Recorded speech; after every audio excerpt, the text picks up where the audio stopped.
comentarios, información, regalos y por sobre todo, comprometidos con vos y con la verdad. La mañana de ADN.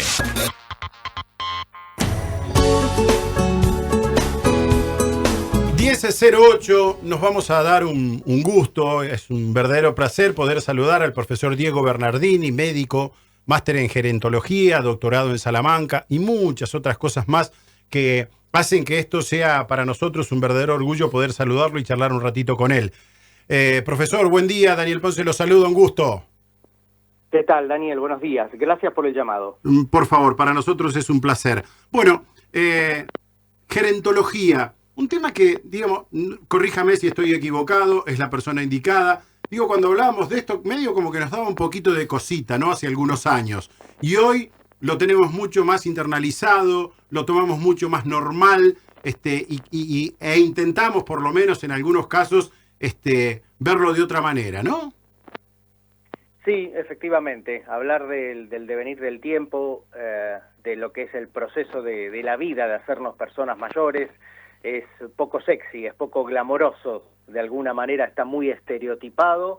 Existe una discriminación muy fuerte hacia las personas a medida que vamos cumpliendo años y me parece que no nos estamos dando cuenta que la sociedad se está transformando. Cada vez hay más adultos, cada vez hay más personas mayores, cada vez son más partícipes y más protagonistas y bueno, me parece que hay que tomar nota porque de alguna manera va a ser quienes marquen las reglas de juego, al menos en la primera mitad de este siglo. Uh-huh.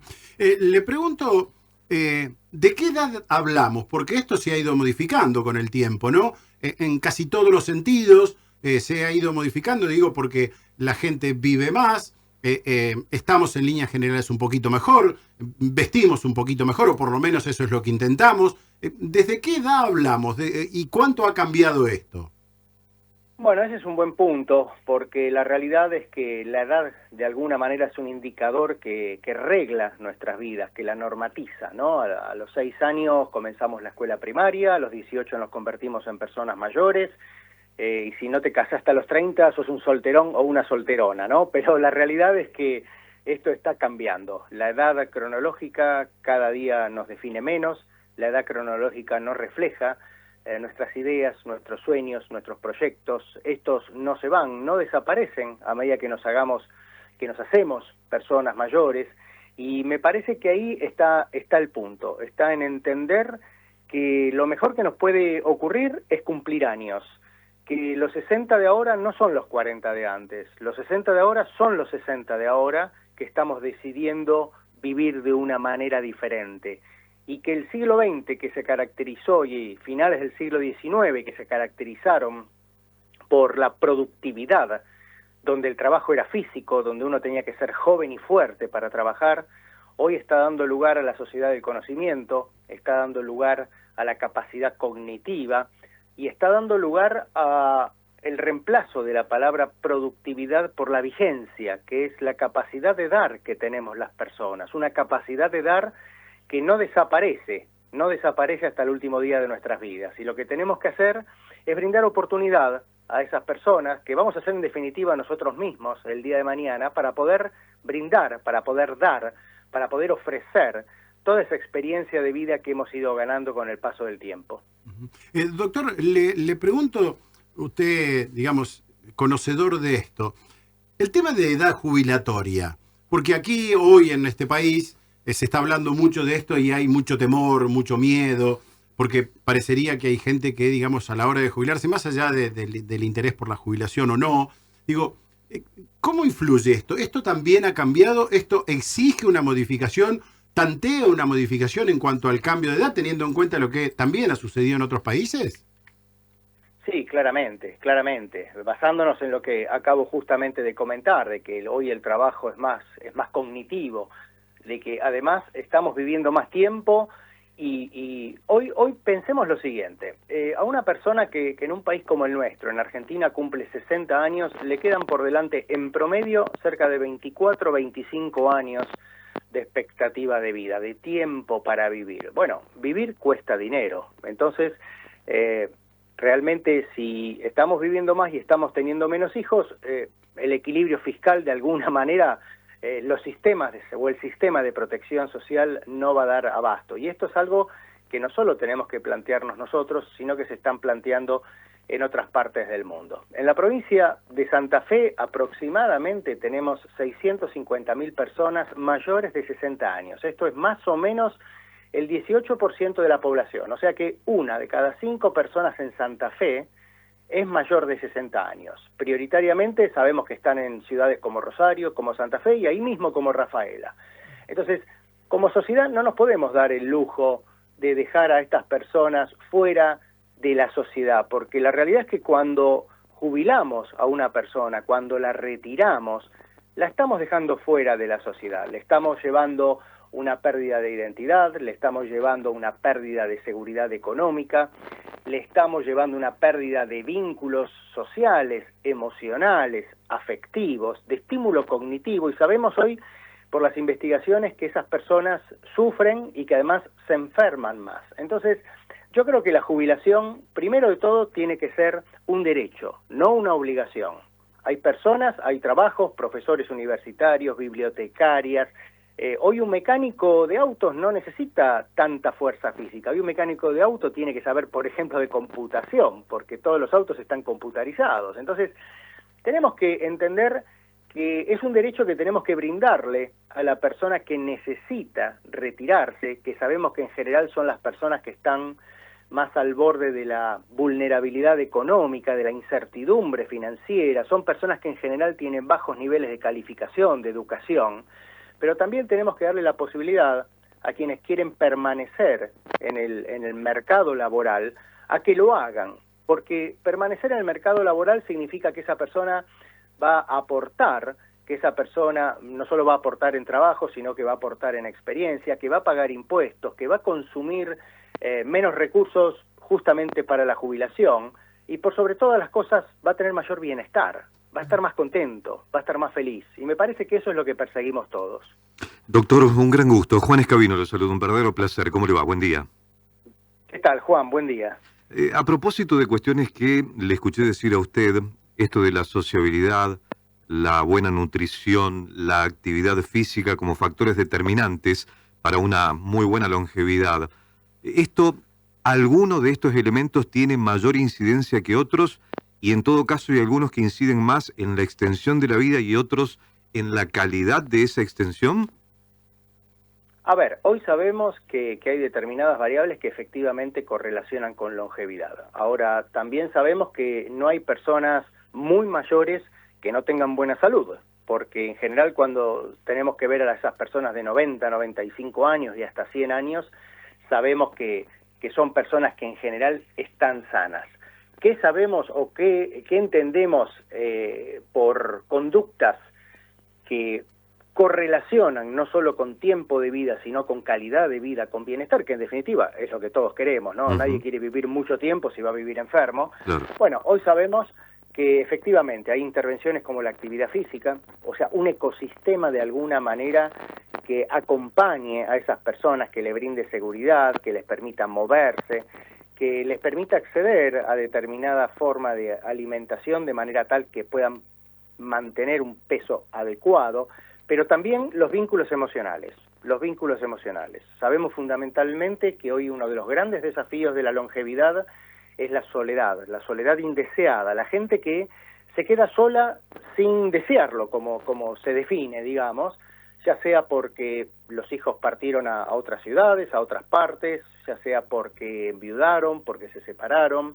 Bueno, hoy la soledad tiene que ver con esa conexión social, y eso es lo que tenemos que brindar a nivel comunitario, ofrecerle a esas personas mayores que de repente quedaron solas, poder tener conexiones sociales, y eso lo sabemos cómo hacerlo, sabemos que hay recursos que tienen que ver con clubes de lectura, con bibliotecas, con actividades comunitarias, con lo que se llama prescripción social, que son intervenciones no clínicas, intervenciones comunitarias. Tenemos un recurso muy valioso que es la intergeneracionalidad, que es la posibilidad de mezclar generaciones, de mezclar personas con distintos recorridos de vida. Entonces, hoy lo que tenemos que hacer es crear una sociedad de nueva longevidad, donde tiene que existir una cultura de la solidaridad, una nueva narrativa. No toda persona mayor es un jubilado, no toda persona mayor es un retirado, no toda persona mayor es un abuelo o una abuela. Somos personas con historias individuales, con singularidades, con nombres. Entonces, me parece que tenemos que dejar de utilizar esa narrativa ya anticuada, limitante, discriminatoria, para poder entender esto. Una sociedad de nueva longevidad es una sociedad con una nueva cultura, con una nueva narrativa, con nuevos políticos que piensen nuevas políticas adecuadas, porque la sociedad no envejece. Envejecemos los que somos parte de la sociedad. La sociedad que envejece es la que no se adapta a este cambio. ¿Se diluyó el paradigma de la importancia del aporte genético? Digo, ¿es mucho más importante en los tiempos que corren la consideración de mi conducta a lo largo de los años? Sí, sí. Hoy sabemos a través de las investigaciones que tenemos que la genética es importante, pero apenas condiciona un tercio, el 30% de la longevidad. Sabemos que hay un porcentaje de otro 10% que tiene que ver con tener un sistema de salud competente, un sistema de salud que además de que esté al alcance de la mano, que sea accesible, brinde, digamos, soluciones, claramente, ¿no? Y ese 60% restante es justamente lo que estamos hablando, son los hábitos de vida, es moverse más, es poder tener acceso a una seguridad alimentaria, es mantener, estimular vínculos afectivos, vínculos sociales, un compromiso y una participación ciudadana. Es también la espiritualidad. Hoy hablamos de una salud espiritual que, por ejemplo, tiene que ver con el profesar una religión, pero no necesariamente, porque las personas que no profesan religión, pero que creen en la trascendencia, en un legado, en brindar, en volcar toda esa experiencia, claramente viven más. Hoy se publicó hace un par de semanas atrás un reporte de una consultora internacional muy importante que comentaba que justamente mostraba en una comparación de países que para 6 de cada 10 argentinos la salud espiritual es importante. Y por último yo diría que el sentido de vida, ¿no? La razón por la cual comenzar cada día. Para ustedes es de repente ir a la radio y hacer el programa, para otros es ir a dar clases a una escuela, para otros es hacer un voluntariado, para otros quizás sea cuidar al nieto o a la nieta un rato. Bueno, ese sentido de vida depende de nosotros, es una búsqueda, pero en el fondo está, solamente hay que buscarlo, hay que entenderlo, y sobre todas las cosas también tenemos que tener una sociedad que nos permita ejercer ese sentido de vida. O sea, es una tarea compleja, pero una tarea que se puede abordar. A propósito de lo generacional, los que tenemos 50 tenemos determinada chance de llegar a los 90. Los que tienen 40 van a ir extendiendo, y eso, le pregunto si es lineal hacia abajo, en franja etaria, porque imagino lo que es la conducta hoy, no en general, pero sí de muchos jóvenes, con esa sensación de que todo termina mañana. No hay una conducta de pensar en mi cuerpo y en mi espíritu como para tener, digamos, hábitos saludables, hábitos que me conduzcan a una longevidad como la que estamos hablando. ¿Es lineal esto de hacia atrás más chances, o lo que yo le estoy planteando tiene alguna validez a ser considerada? No, es una gran pregunta y es un gran reto al mismo tiempo. A ver, hoy contamos con datos de países que tienen otra situación en cuanto al desarrollo social que la que tiene Argentina, ¿verdad?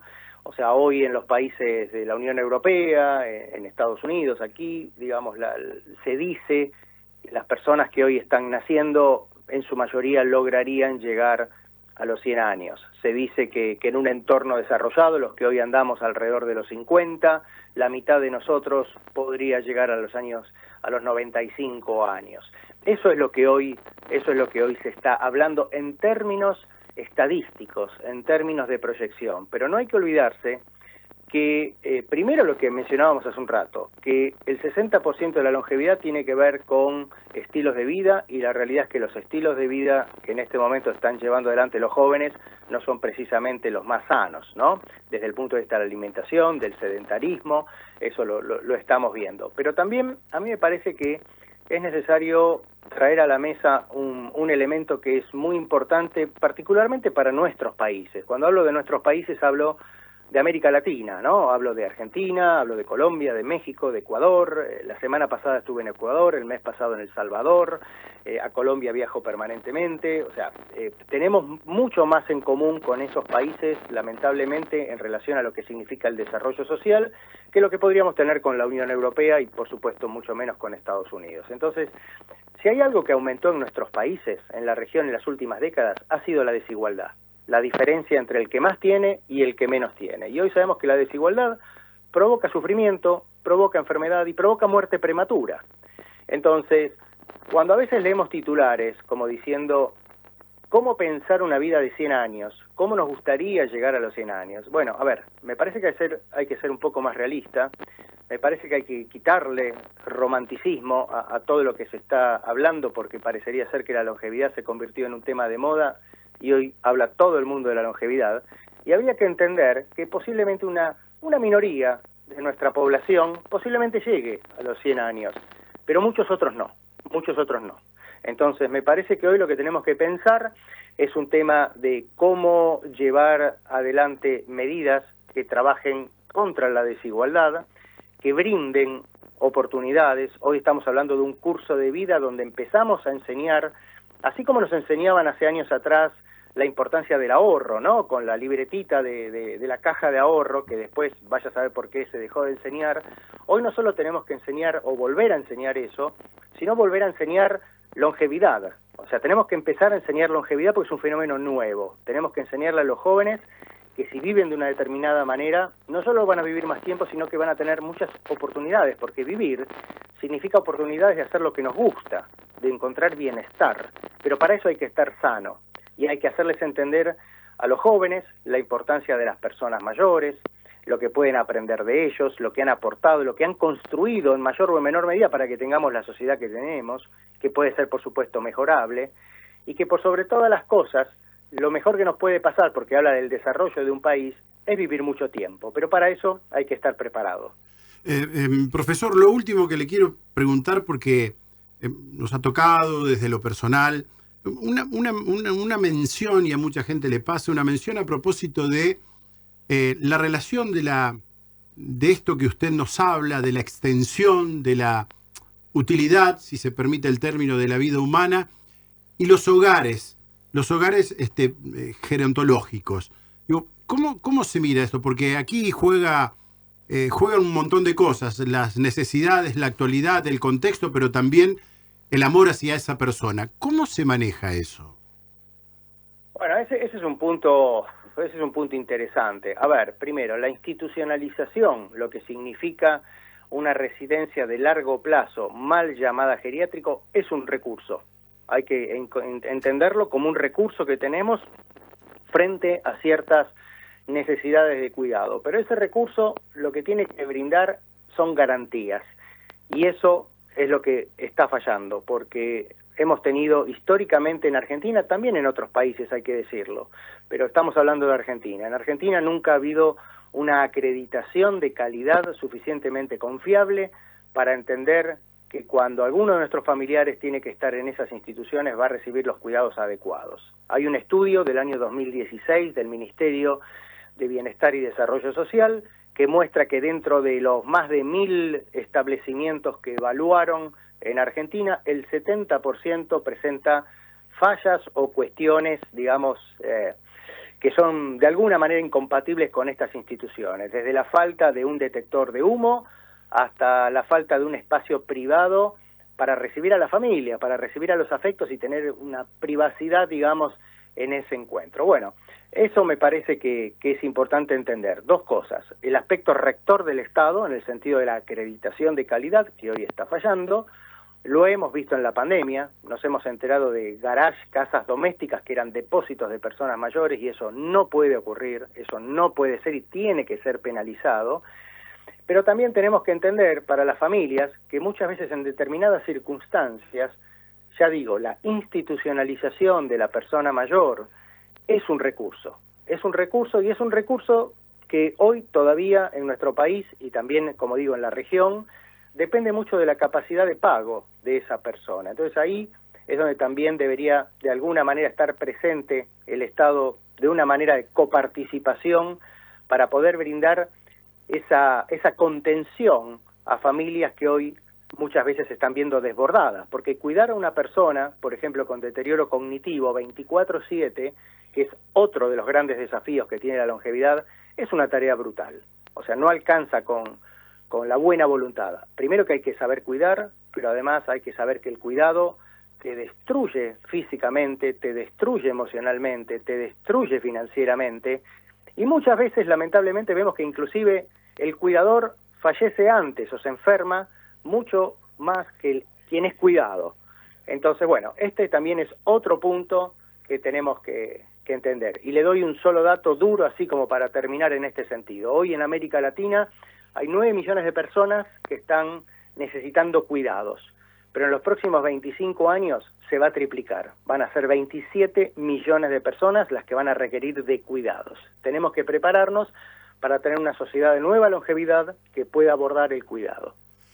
Profesor, permítame decirle que ha excedido todas nuestras expectativas y está bien que así sea, que somos muy felices de que nos haya brindado este ratito con tanto compromiso, pero fundamentalmente para enseñarnos a todos cómo tenemos que vivir cierta etapa de nuestra vida. Le agradecemos de corazón este rato que nos ha brindado. Gracias, Daniel. Muchas gracias, Juan. Un abrazo a todos los oyentes y bueno, ha sido un placer poder dialogar con ustedes y llevar un poquito más de luz optimista a este tema que nos atraviesa a todos, porque sabemos que si no cumplimos años, ya sabemos cuál es la otra opción. Así que yo, por lo menos, prefiero seguir cumpliendo años. Un abrazo, que siga muy bien. Bueno, abrazo. Te digo... Qué lujo, ¿no? Revolucionaria. Sí. Claro, pero ¿viste de esas notas que no te da lástima terminarlas? Ujú. ¿Viste? Porque tenés